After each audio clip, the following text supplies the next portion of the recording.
என்னங்க நீங்க எங்க? நீங்க தான் எனக்கு ஃபோன் பண்ணீங்களா? ஃபோன்ல உங்க கூட தான் பேசணும்னா? ஆலய பலிபீடம் பத்தி படிச்சீங்களே, அதை எழுதுனது நான் தான். அட வாட் அ சர்ப்ரைஸ். திரும்பவும் உங்களை மீட் பண்ணதுல எனக்கு ரொம்ப சந்தோஷம். என்ன டவுட் உங்களுக்கு? அதை முதல்ல கேளுங்க. பலி முடிஞ்சிருச்சுன்னா அதுக்கு என்ன அர்த்தம்னு எனக்கு சரியா புரியலங்க. ஓகே, நான் முதல்ல இருந்து வரேன். பலிபீடத்துக்கு முன்னால என்ன பண்றீங்க? தேங்காய் உடைப்போம். தேங்காய் உடைச்சதுக்கு அப்புறம் கோயிலை சுத்தி வருவீங்க, கரெக்டா? ஆ. இந்த தேங்காயை எதுக்கு உடைக்கிறோம், எதுக்கு கோயிலை சுத்துறோம்னு உங்களுக்கு தெரியுமா? தெரியாதுங்க. 6 சுத்து சுத்திட்டேன், இன்னும் 3 தான். சுத்திட்டு வந்துட்டுமா? 3 சுத்து இல்ல, 300 சுத்து சுத்துங்க. நானும் வரேன், அப்படியே பேசிட்டே போவோம். வாங்க. இந்த பலிபீடம்னா என்ன, அது உங்களுக்கு தெரியுமா? தெரியாதுங்க. இங்க பலி செலுத்துறாங்களா? தெரியாது. என்ன எதை கேட்டாலும் தெரியாதுன்னு சொல்றீங்க? எனக்கு தெரிஞ்சது எல்லாமே தெரியாதுங்க.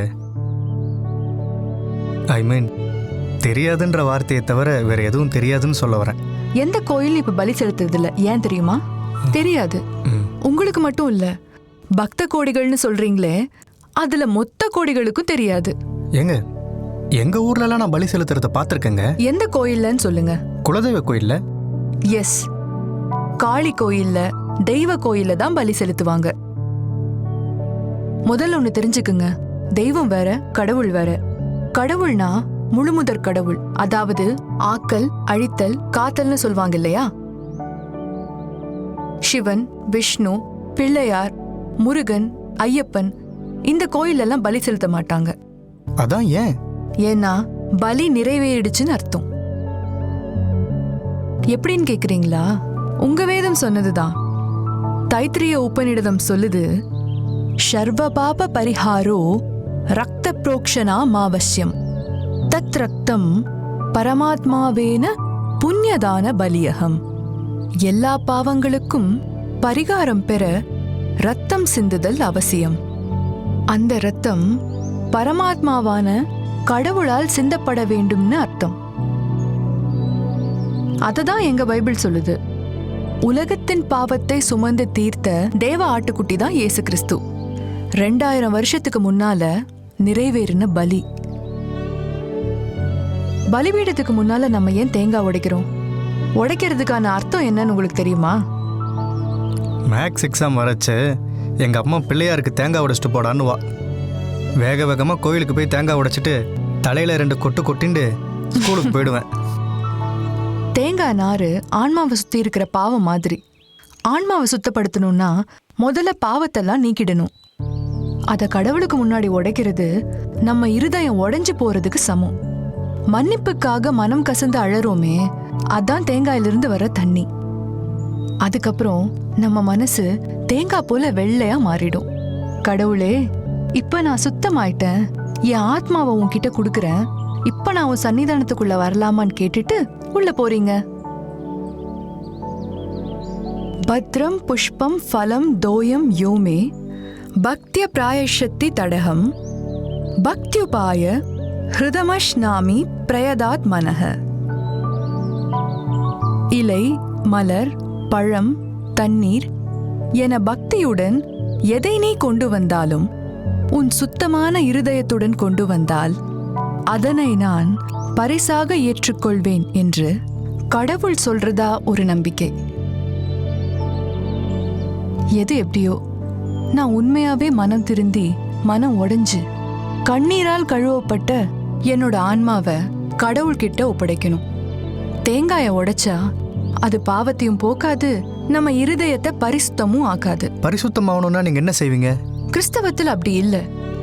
நான் அடையாளமா தேங்காய் உடைக்க தேவையில்ல, நானே உடைக்கப்படணும். நீங்க பலி செலுத்துறதுக்கு பதிலா தேங்காய் உடைக்கணும். ஆனா நாங்க அப்படி செய்யறது இல்ல. நீங்க தேங்காயும் உடைக்கிறது இல்ல, பலியும் செலுத்துறது இல்லன்னா வேற என்னதான் செய்வீங்க? பலி செலுத்துறதுனா என்ன? ஒரு உயிர் கொல்லப்படணும், அதுதான் பலி. நாங்க ஜீவ பலிய கொடுக்கணும். புரியலையே. அதாவது நம்மை நாமே உயிரோட கொடுக்கிறது. பலிபீடத்தை தாண்டி போறதுக்கு முன்னாடி நம்ம எடுக்க வேண்டிய பிரமாணம் ஒண்ணு இருக்குன்னு உங்க வேதம் அதை பத்தி என்ன சொல்லுது தெரியுமா? அதுக்கு பேரு ஹரிஷத் வர்க்கம். 6 விதமான பாவங்களை விளக்குறது. காமம், குரோதம், லோபம், மோகம், மதம், ஆச்சரியம். எங்க வேதம் வேறு விதமா சொல்றது. அதுக்கு பேரு சர்வாயுத வர்க்கம். அதாவது 6 ஆயுதங்களை உடுத்திக்க சொல்லி கடவுள் எங்களுக்கு சொல்றாரு. அது என்னன்னா, அந்த ஆயுதங்களை உடுத்திக்கிட்டா சாத்தான் உன்னை நெருங்க மாட்டான்னு சொல்லுது. பாவத்திலிருந்து விலகிடுவேன்னு சொல்லப்படுது. எதையுமே நாங்க அடையாளமா செய்யறது கிடையாது. ஒரு சின்ன டவுட்டுங்க. நான் கோயில்ல பலி செலுத்துறத பார்த்துருக்கேன். உங்க கோயில செலுத்தி நீங்க பாத்தீங்களா? எங்க கோயில்ல செலுத்துறது இல்ல. வேற எங்க பாத்திருக்கீங்க? அது எங்க ஊர்ல செலுத்துவாங்க. கரெக்ட். இஷ்ட தெய்வம், குலதெய்வம், காவல் தெய்வத்துக்கு தான் பலி செலுத்துவாங்க. ஏன்னா தெய்வம் வேற, கடவுள் வேற.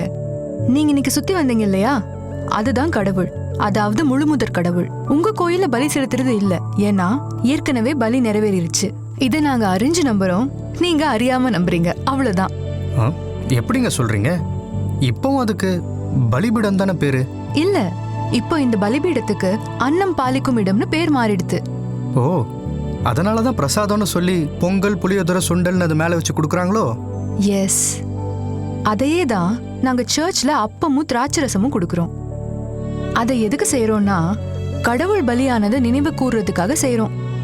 அவரு பலியாயிட்டாருன்னு நினைச்சு பார்த்து நாங்க அப்பமும் திராட்சரசமும் கொடுக்கற மாதிரி நாங்க பிரசாதமும் தீர்த்தமும் கொடுக்கறோம்.